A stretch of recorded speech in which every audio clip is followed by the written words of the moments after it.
Hello everyone, and welcome to my channel. Today we're doing a reading for sign of Cancer, and keep in mind that this does not resonate for every Cancer. If you'd like a personal reading, it's going to be the first link in the description down below. Repeat that, first link in the description down below for a personal reading. You also find my other things there in the description. You can find my Etsy shop, which has my tarot and my oracle cards on there. A bunch of things there on my Etsy shop in the description down below. Definitely go check that out. Go and go buy something. Really appreciate that. Alright, have a sale going on. You can also find my shirt store, my website, different social media platforms I'm on, as well as Patreon. All that's in the description down below. If you'd like to donate to the channel, feel free to do so. Now, Cancer, we are going to be doing things a bit differently. Instead of just pulling the cards immediately, we're going to be reading some prayers first. Now, I usually do this before I do the readings, and you'll see these cards here in the videos and stuff, but I've already done it before, and let's do it in the beginning of the video. Okay, so you have number 36 to the first one here. It's very hot today.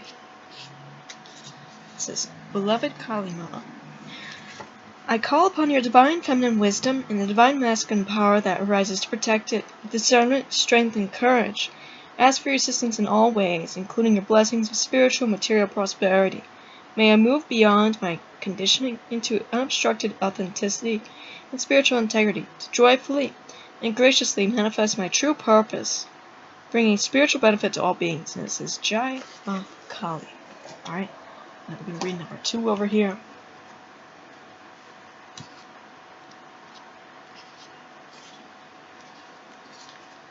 It says, I now choose to release negative energy, negative beliefs, and negative memories connected with abundance, money, relationships, success, and well-being. I offer these for healing to beloved Moon Maiden, Kuan Yin. May she turn the heaviness of these offerings into golden light. May I receive this golden light into my heart. Good fortune and blessings flow to me now. May I share as I receive. May I flow with joy, abundance, and divine grace. With the blessings of divine Kuan Yin, so be it. Alright, Cancer? So, let's see what Spirit has in store for yourself now.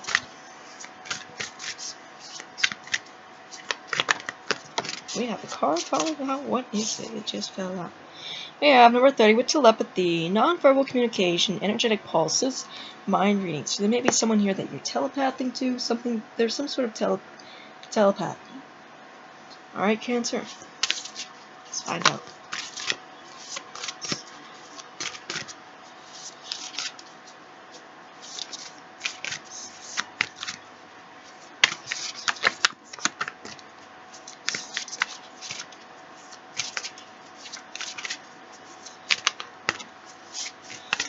Okay, so that's good.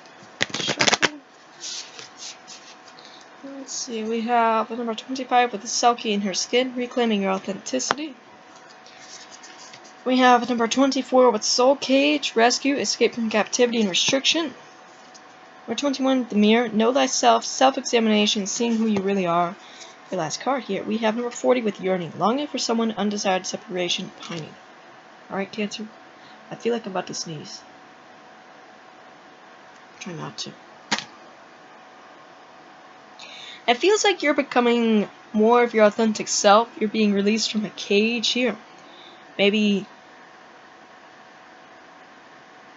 I really feel like you're discovering more of yourself. You're kind of like looking in the mirror. You're kind of like examining yourself. You're kind of releasing things that may have bound you before. Alright? Maybe even like people or relationships, with this yearning card being here. It's also something that you're telepathing to. Or you're developing telepathing abilities. We have number 21 as the first card here. Number 21, Cancer. This actually have the...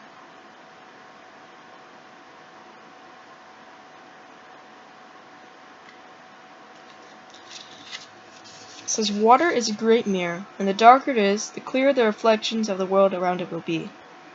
And so it is with life. The clearer the mirror we can look into will show us who we appear to be, but the dark mirror, metaphorically, is when life or the sea of our emotions become darker, more complex, sad, thoughtful, deep, and at times very painful. But it's at these times that we can see who we truly are, for under duress. Our true character can be observed, and sometimes we do not always like the truth of what we see in this dark mirror. But the mirror, or the mermaid, can help us with this. She holds up the mirror but a magical one that not only shows our appearance, it shows all of ourselves, our sweetness, our truths, and our scars. In it, we may see what is hidden to the eye of the body, but known to the eyes of the soul. In dreams, these mirrors may appear. In emotional times when we realize that we are still hurting, or have wounds, we sought to cover it up. There is no need to cover up or camouflage this beautiful mirror. Nor is it right to judge the scars and woundings for the beauty and the glory. They simply are. And by seeing clearly, especially in the dark mirror of the great Mother Ocean, we can see who we are. While we swim in the clear waters, we can see the light and the positive. But when we swim in the darker waters, we can truthfully see so much of who we are and make changes, adaptations, or come to accept the truth of who we are without seeking to adjust. We come to self-love, self-knowledge, and self-healing. Alright, it says, it is time to gently yet firmly see the truth about who you are, and to understand that who you are is not ugly or lacking, but the truthful, beautiful, wonder-laden voyage into the soul. It is time to be shown what the eye cannot always see, what the spirit has sensed. This may come through observations, loving words from friends who are able to see to you, from a stranger who notices something that too many overlook, or it can be in a moment when you glimpse who you have become. Dreams, visions, flashes of intuition are also mirrors that work with us at time. Mirrors and who you appear to be will be coming for you. Be sure to embrace the mirror and the magical mermaid's tool as an ally, and wonders and healings will unfold.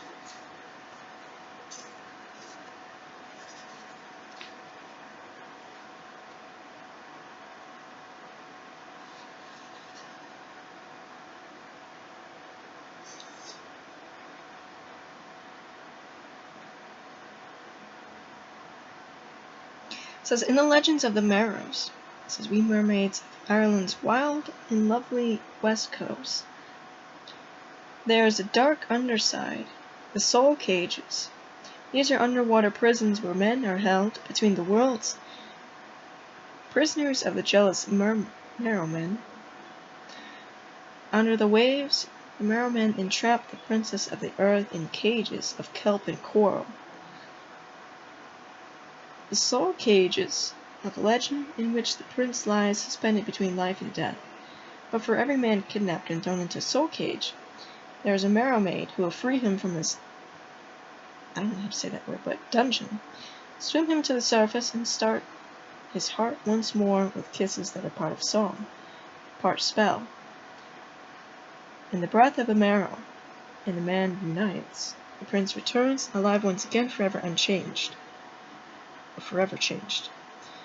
The soul cage card comes to you when you're living a half-life, or when someone you know is doing so. The soul cage is the one that keeps you from extending your reach, keeps you in comfort zone. It may seem to reduce your potential dangers and harms to you, but at the end, it means you have lived neither fully awake nor fully asleep. You've chosen suspension and compromise. And the Merrows are here with this card to awaken you to the prison, and to ask if you are ready to swim free and be reunited with your passions and your purpose. There will be dangers, adventures, and moments that hurt. But free of the soul cage, there will be bliss, exploration, discovery, and laughter. It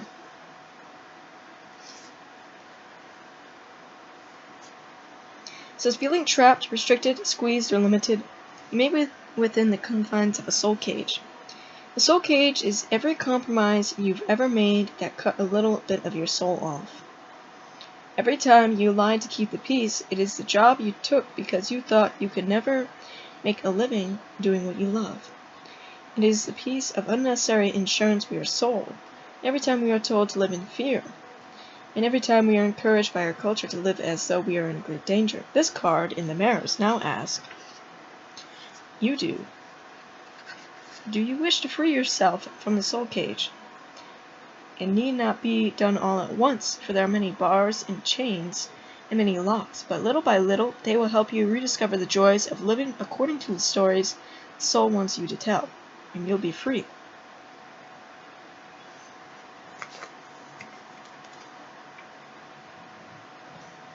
It says to receive this card is to receive a message from the most wise and kind of mermaids, that who you are now reading this must return to the form in which you are free. Because the tale of the Selkie is that of a creature who has been captured, who has had their deep wildness tamed, who has in some ways fallen into an amnesiac state, simply in order to deal with the loss. It seems that if you remember all that has been taken from you, your heart could break, or your will could die. The Selkie story is for all of us who have forgotten our strength, our freedom, our right to choose again, and again our delight in life. The Selkie story speaks very deeply to the divine feminine, the innate need for women to be free in choosing who to be with, to be free even raising their children, to have sisters to dance with and worship beneath the moon. It speaks of the crime of seeking to possess and to capture anything that is free, and of keeping us from the element of water, from our womb's sanctity, from our emotional, watery selves, to keep us on land rather than in flow. Is it true that this love of the feminine brings bounty and balance, fortune and favor to men as well as women? We are all robbed if she is stolen from. Likewise, we are all liberated when she is sovereign and made sacred. It says, if this card has come to you, it is time to dance, to be free, and to join groups of women who simply wish to be. Free to dance under the moonlight, free of dogma and even of political correctness. A time without children, without relationship, and without other couples around you. The joys of being single, or of being free. A time to leave family and partners for a while, to claim your sea skin back. Choose safe environments. Do not trust people who come to you at this time and want to take care of you. This may be code for wishing to capture you. Go to a place where you are among your own gender, where you can be nurtured by contact with your own kind. Find a sacred place to visit. Commit to a regular, time out. In that safe haven, it is now time for you to support and encourage the freedom of other humans and creatures. When we do this, our own freedom becomes more natural to us. Make a donation for seal conservation. Do not support practices or companies that benefit from seal hunts that still take place. Visit the lands of Selkie lore and legend, the Orkney Isles in the far north of Scotland, Iceland, and Scandinavia's Northern Ireland and her cold seas. Or travel in visions, past lives, memories, and dreams. Set your Selkie self free. Right. So number 30 is the next one here.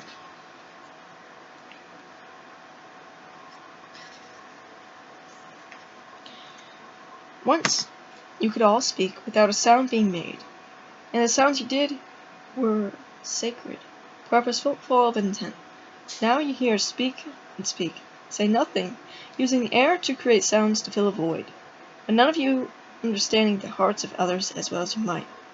When you begin to reconnect with the sea and the shore and the creatures that swim and breathe in two worlds, you will begin to understand all peoples and beings' communications, without the words you love to use and use.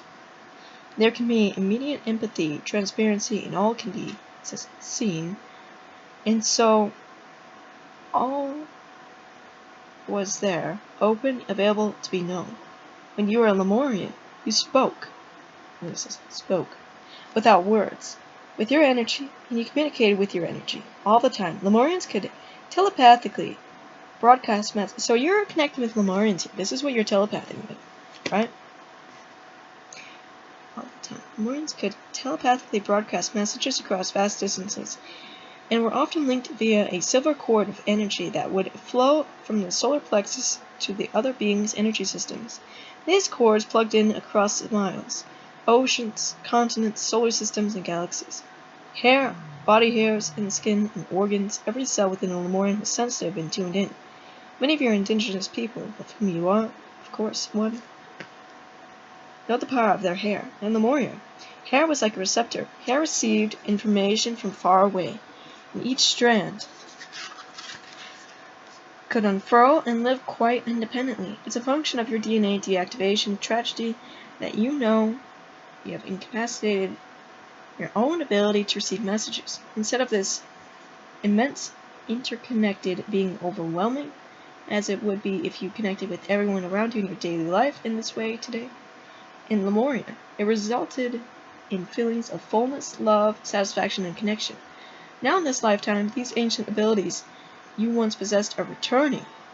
You are now beginning to comprehend and understand subtle energy, and you are able to see and read auras, telepathically communicate, and sometimes even know what will take place in the future. It says, if you receive this card, you may be one of the people who feel lost when it comes to words, or less open to have conversations, as they seem to never express what it is you feel so deeply.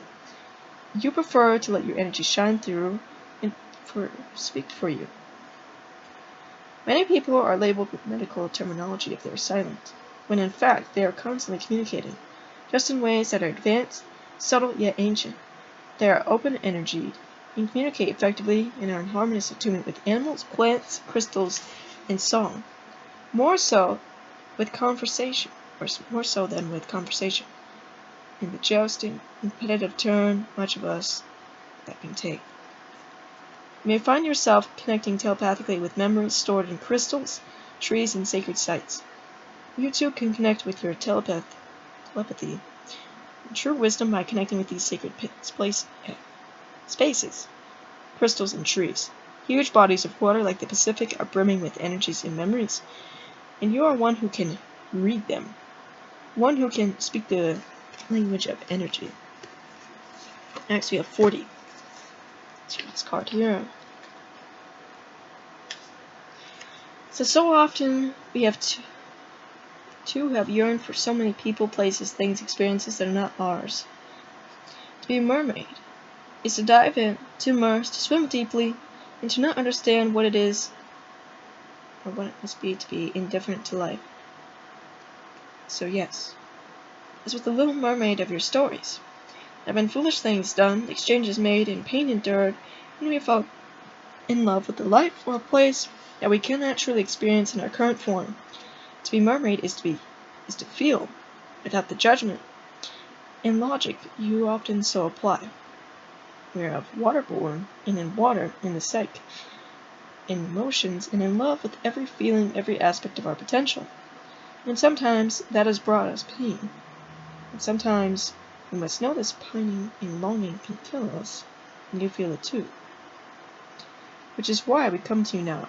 We know you too are feeling this pain, this yearning that is some kind of stretching of the soul, till it feels it might break free from you and go in search of what you desire.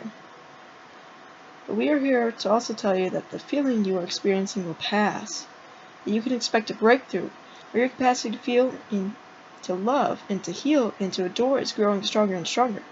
As you feel this, it is possible you may wonder about your connection to reality and what it is you call sanity.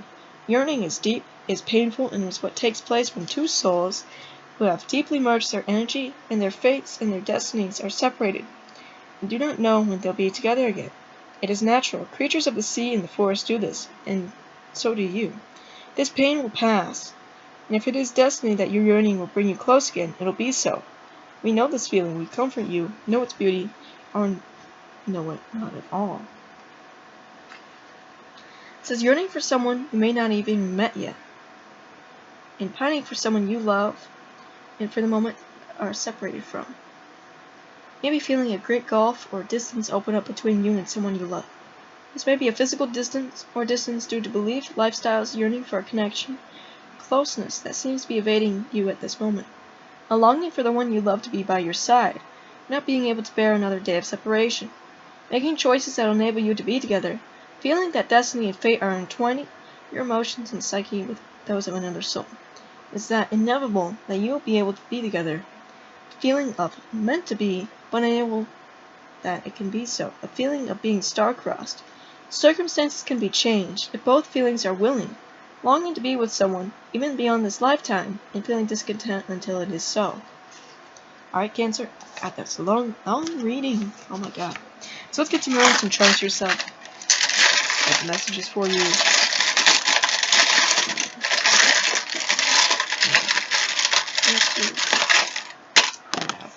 Something just fell. What was it? Something. Is it here? Whatever. So we have Scorpio. Oh dear God, Scorpio. So, you could have those placements. Maybe this is a person you're longing for, or whatever. You may be telepathing too. We have births here. That birth thing here. We have this dragon moon, which can be a symbol of Kuan Yin. Over here we have the rose. Alright, we do see some flowers. Those look like lotuses, actually. But either way, the rose can be important for the heart chakra. Rose is also a symbol of Aphrodite there. We have Thoth. This moon beetle, which connecting the moon, the stars, the night. And the sun beetle. So we have both the sun and the moon that's balanced there, Cancer. We have self. There's a new beginning within yourself here, Cancer. So, that's all I have for you. Like I said, first link in the description down below for a personal reading. Also got my Etsy shop, go in there, go buy something. Really appreciate that. If you want to see more content, don't forget to subscribe. Bye guys.